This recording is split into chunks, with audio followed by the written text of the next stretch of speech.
యుద్ధం విషయంలో ట్రంప్ ఎక్కడా తగ్గడం లేదు. నేను 10 మార్కులకి 15 వేసుకుంటా. యుద్ధం ఖచ్చితంగా జరగాల్సిందే. అలాగే సుప్రీం కోసం ఎన్నికలు కూడా జరగాలి. సుప్రీం లీడర్ ఎవరు అనేది ఎన్నికలు జరుగుతాయి. అయితే మేము ఖమేనీ కుమారుడిని మాత్రం ఒప్పుకోము. ఖమేనీ కుమారుడు వస్తే మళ్ళీ సేమ్ ఇదే పరిస్థితి వస్తుంది ఇరాన్లో. కాబట్టి ఖమేనీ కుమారుడిని ఒప్పుకోం కాబట్టి ఎన్నికల ద్వారా నిర్ణయిస్తామన్న విధంగా ట్రంప్ అయితే చెప్పుకొచ్చాడు.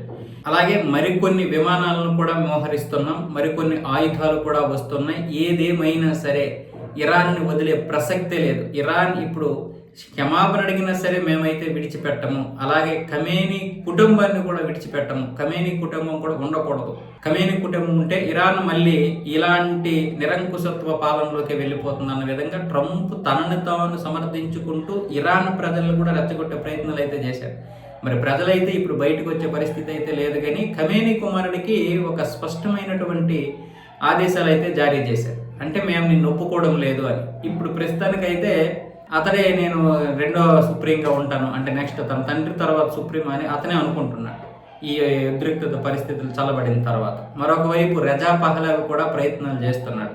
కానీ రజా పహ్లవికి అయితే ఎటువంటి ఇది లేదన్న విధంగా ట్రంప్ అయితే ఇప్పటికే చెప్పేశాడు. కాబట్టి పైగా రజా పహ్లవి ఇప్పుడు వస్తే ఖచ్చితంగా అతన్ని చంపేస్తారు తర్వాత ఎప్పుడైనా సరే. అందుకు రజా పహ్లవి ఇప్పుడు పనికిరాడు ఈ పరిపాలన. అయితే ఖమేనీ కుమారుడు ఆశపడుతున్నాడు, కానీ ఖమేనీ కుమారుడిని అయినా సరే అమెరికా చంపేస్తుంది. కాబట్టి ఎన్నికలు జరగడమే సబబు.